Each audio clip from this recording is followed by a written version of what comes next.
Sebelumnya, Assalamualaikum warahmatullahi wabarakatuh. Waalaikumsalam.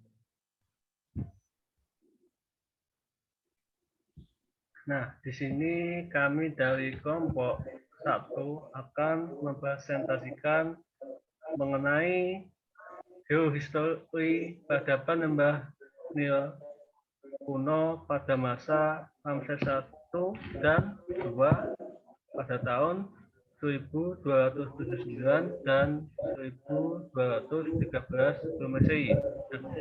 Di sini kelompok kami yaitu Muhammad Hidayat Masroil, Muhammad Syarif Hidayatullah.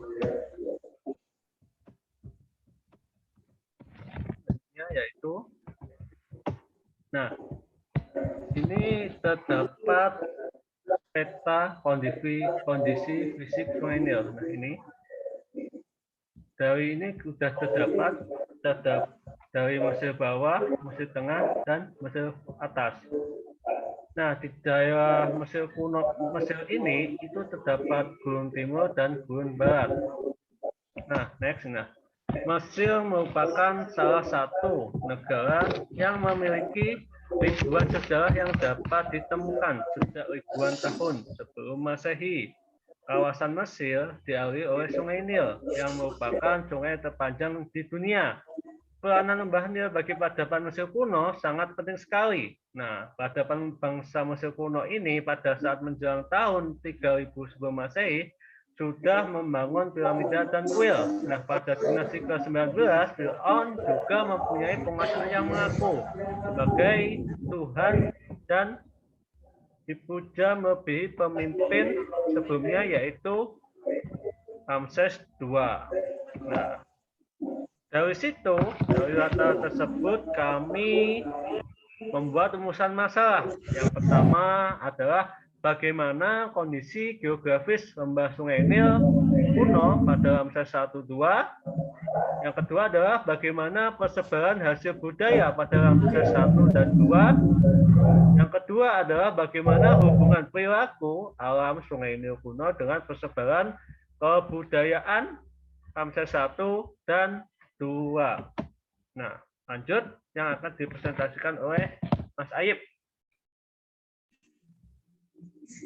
Oke, untuk bab 2 landasan teori itu ada teori kebudayaan yang terbagi menjadi 7 bagian, yaitu ada bahasa, sistem pengetahuan, organisasi sosial atau sistem sosial, sistem peralatan hidup dan teknologi, sistem mata pencaharian hidup, sistem religi, dan kesenian. Akan tetapi pada peradaban Mesir kuno yang akan kita bahas ini, kita memfokuskan pada 2 teori kebudayaan, yaitu bahasa dan sistem religi, di mana sistem religi yang ada di Mesir kuno ini berupa sistem keyakinan dan gagasan tentang Tuhan, yang termasuk juga menyembah banyak dewa, dan bahasa yang termasuk ke dalam seperti hieroglif dan sebagainya. Lanjut, teori peradaban. Dalam teori peradaban ini ada 3 dimensi yang kita ambil, yaitu pertama dimensi kebentukan yang ditinjau dari bahasa dan sistem religi. Yang kedua dimensi keruangan, atau dimensi keruangan ini terbagi dari 3 lagi, yaitu skala makro, di mana kita mengambil peradaban di lembah Nil kuno di benua Afrika. Untuk skala semi makronya yaitu peradaban Mesir kuno yang berpusat di Luxor. Yang ketiga, skala mikronya adalah pusat peradaban di lembah Sungai Nil.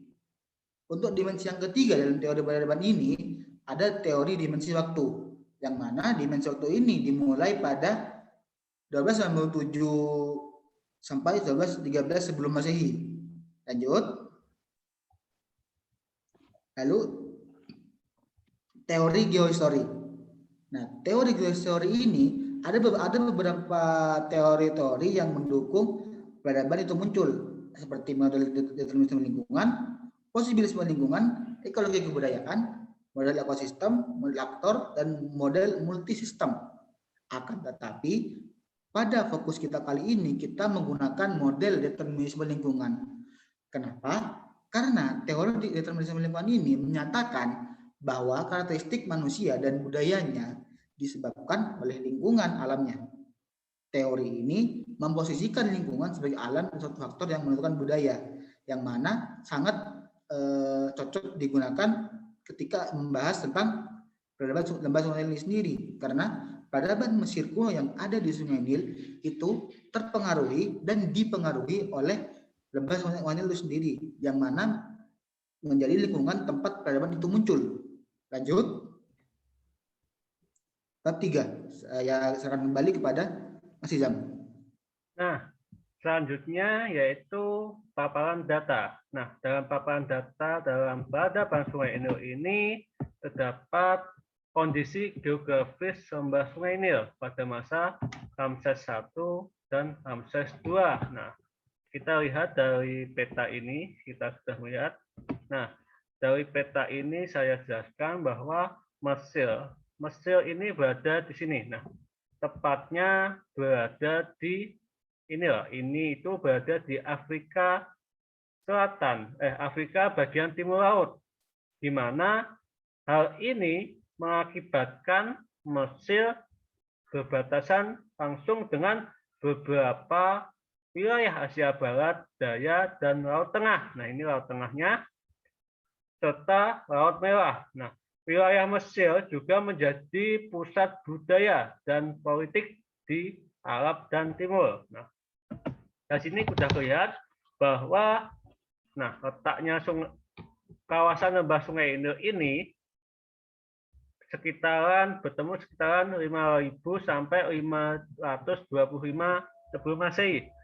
Nah, sepanjang Sungai Nil ini kita lihat dari Ethiopia sampai ke Mesir ke laut ini panjangnya yaitu 6.650 km atau sekitar 4.123 mil. Nah, ini bermula di Laut Tengah. Nah, ini Laut Tengahnya ada di sini. Terus membelah 9 negara, yaitu kita lihat dari Ethiopia, Zaire, Kenya, Uganda, Tanzania, Rwanda, Burundi, Sudan, Sudan Selatan, serta Mesir. Nah, Sungai Nil ini bersumber dari mata air dataran dari tinggi pegunungan Kilimanjaro. Nah, ini kita lihat. Dari sini kita sudah melihat dari petanya, kayak besar. Nah, dari peta ini muaranya itu berasal dari Gunung Kilimanjaro, terus sampai turun sampai Mesir atas, Mesir tengah, langsung ke Mesir bawah. Nah, Gunung Kilimanjaro ini puncaknya bertinggi 5.893 mdpl.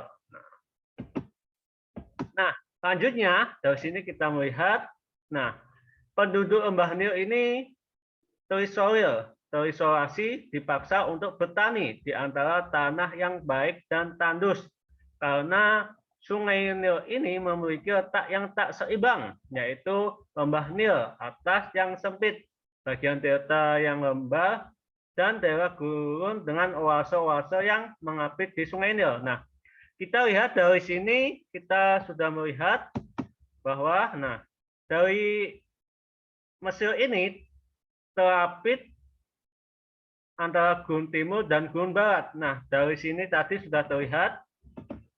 Nah, ini adalah letaknya Gunung Kilimanjaro. Nah, Kilimanjaro ini kalau semisal hujan, di sini itu mengaliri Sungai Nil.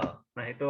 Nah, pada setiap bulan Juli, Sungai Nil ini akan meluap, sedangkan bulan November Sungai Nil ini akan mengalami kekeringan. Nah, ini terbalik. Biasanya itu kalau mesin hujan itu Sungai Nil akan kekeringan, tapi kalau Kilimanjaro musim kering itu Sungai Nil ini akan mengakibatkan banjir. Nah, ini loh. Ini adalah peta bajunya. Gunung Kilimanjaro mengalami kekeringan, lalu mengairi Sungai Nil.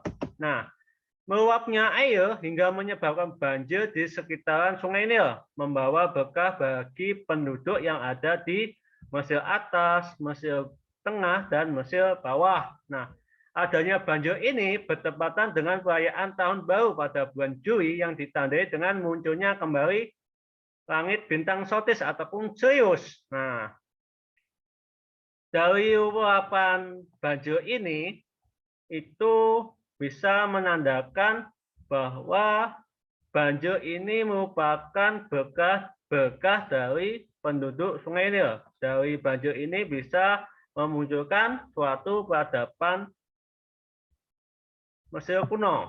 Nah, lanjut. Nah, ini lanjutnya.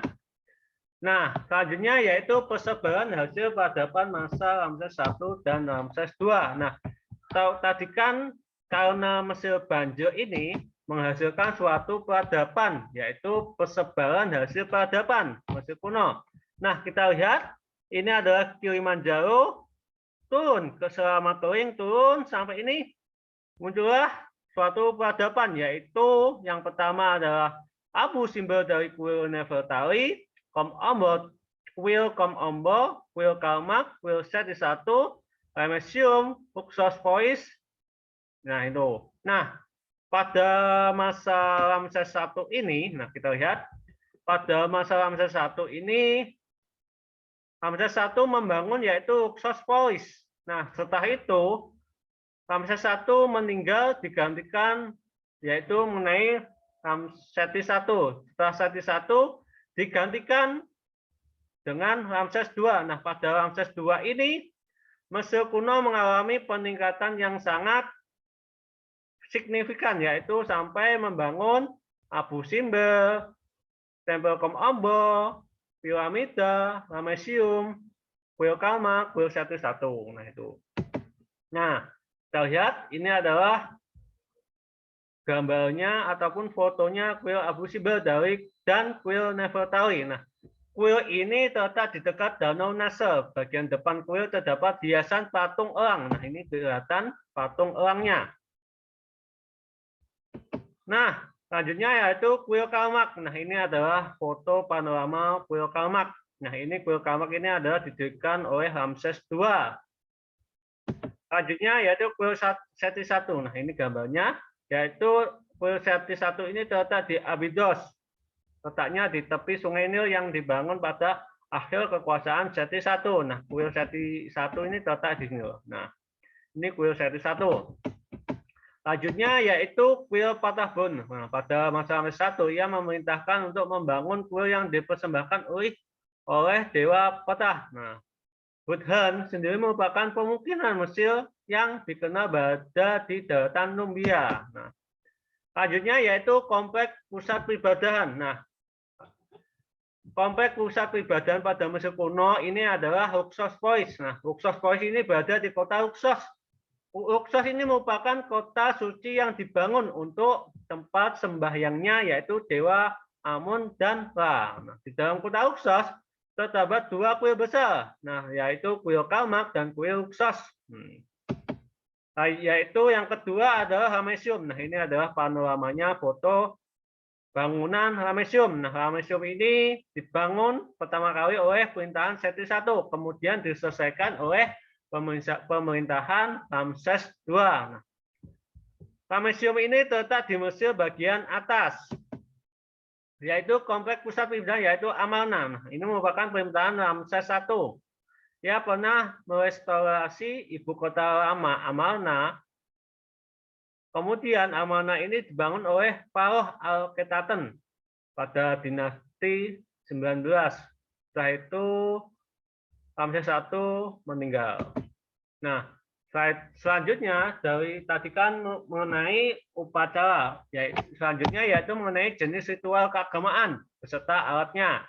Yang pertama adalah kepercayaan hari setelah mati. Nah, masyarakat kuno percaya bahwa setelah meninggal itu adanya kehidupan. Nah, dari sini bukti dan benda yang dikubur bersama jenazah seperti berangga, maut, senjata ini adalah suatu bekal untuk si masyarakat yang sudah meninggal. Nah, ini selanjutnya yaitu proses memumifikasi. Nah, masyarakat kuno ini budayanya yaitu ketika ada orang meninggal itu langsung diawetkan. Nah, mumifikasi ini membutuhkan suatu dana yang sangat besar dan proses yang rumit sehingga tidak semua masyarakat Mesir bisa melakukan. Biasanya proses mumifikasi ini diperuntukkan bagi orang kaya ataupun kerajaan. Selanjutnya yaitu jenis ritual. Nah, ini ada jimat amulet, jimat hati kumbang, jimat mata dewa Horus, jimat sabda dewa, tongkat ular, dan tongkat apotropaik. Nah, selanjutnya akan diterangkan oleh Mas Ayib. Oke, saya mulai dari sini. Bab 4, pembahasan. Yang pertama adalah peradaban kebudayaan Sungai Nil kuno sebagai hasil peradaban. Yang pertama melalui teori kebentukan. Ditinjau dari kebentukan ini, sebagaimana sebuah peradaban, maka peradaban Sungai Nil ini menjadi tempat lainnya peradaban Mesir. Mengingat letak Mesir yang diapit oleh gurun yang luas dan sedikit oase. Pada masyarakat Mesir kuno sengaja membuat situs peradaban di sekitar lembah Sungai Nil ini dikarenakan di sepanjang Sungai Nil ini, di sepanjang tepi Sungai Nil ini terdapat tanah yang subur dan flora yang dapat dimanfaatkan untuk keberlangsungan kehidupan masyarakat Mesir kuno. Selain itu, ada beberapa bahan baku bangunan yang juga terdapat di area sekitar aliran Sungai Nil. Aliran air Sungai Nil ini sendiri, sangat berperan dalam pembuatan situs pada masa itu. Salah satunya yaitu yang tadi saya sebutkan, yaitu piramida dan lain sebagainya. Yang kedua, ada teori keruangan. Dalam teori keruangan ini, peranan lembah Sungai Nil bagi peradaban Mesir kuno itu sangat penting. Karena adanya sungai besar dengan luapan air yang secara periodik, secara tahunan memberikan kesuburan pada sekitar aliran sungai itu sendiri yang berupa lumpur, sehingga terjamin hasil panen, terjamin hasil pangan yang melimpah dan menjadi pasokan utama untuk melakukan kehidupan pada area sekitar itu. Letak Mesir kuno yang diapit oleh gurun yang luas itu dimanfaatkan sebagai penghalang bagi serbuan musuh yang berasal dari luar. Dengan adanya langit subtropika yang terang, artinya tak berawan di sepanjang tahun, yang membuat manusia dapat mengamati gerakan benda-benda langit yang dihubungkan dengan kegiatan-kegiatan pertanian. Lalu pada masa Ramses II ini, untuk teori keruangannya itu, harus kota Luxor jangan menjadi ibu kota pemerintahan Mesir, dikarenakan ibu kota Luxor ini merupakan istana-istana peninggalan firaun-firaun sebelumnya. Salah satu fokus utama dalam pembangunan yang ada di Luxor ini sendiri yaitu pada masa ataupun pada era periodisasi New Kingdom.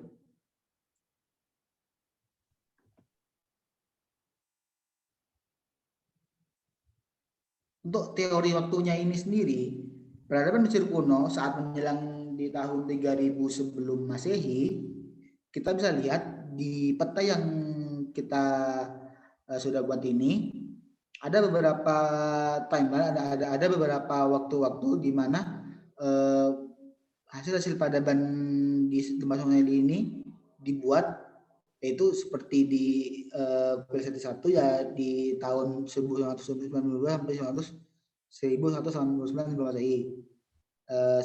Dan seperti kuil Karnak yang berada di tahun 1292 sampai 1199 sebelum Masehi. Di dalam teori waktu ini sendiri, pelayanan perdagangan yang ada di sekitar Sungai Nil ini tidak terlalu tertarik untuk diikuti oleh bangsa-bangsa Mesir.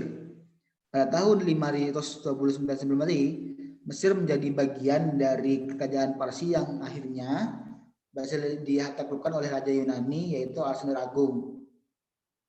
Pada pemerintahan Ramses II ini sendiri pada dinasti ke-9, ia berusaha merestorasi dan memberikan kembali kejayaan Imperium Mesir. Kota masa Mesir dibangun kembali di selatan Syria dan Palestina. Bangunan besar yang telah dibangun sepanjang Sungai Nil ini tampak makmur dan aman.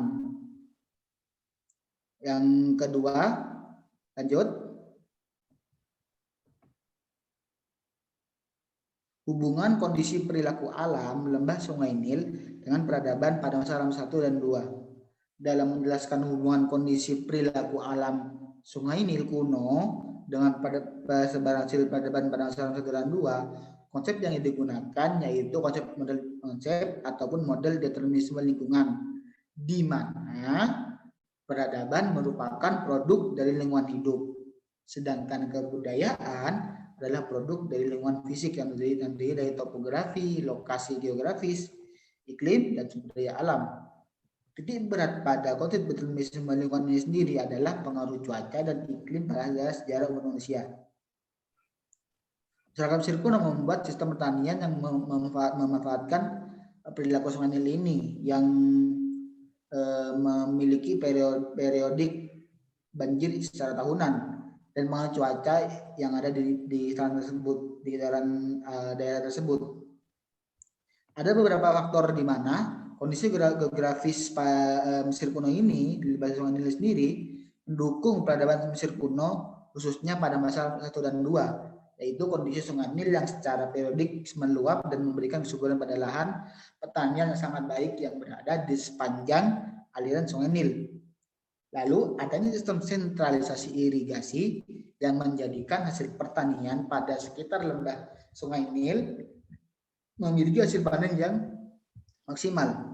Dengan berjalannya kegiatan komersial melalui Sungai Nil ini juga sampai ke Laut Merah, maka menjadikan sektor komersial ini memberikan kehidupan juga terhadap peradaban sekitar Sungai Nil ini sendiri. Nah, berikut peta tentang kondisi fisik Sungai Nil dan perilakunya. Dari beberapa paparan di atas,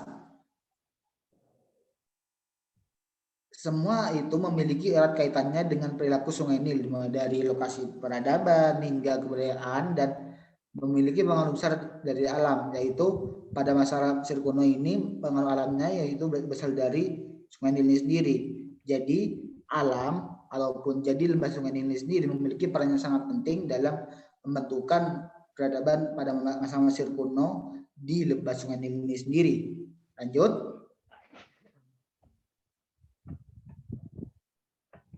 Nah, selanjutnya yaitu kesimpulan.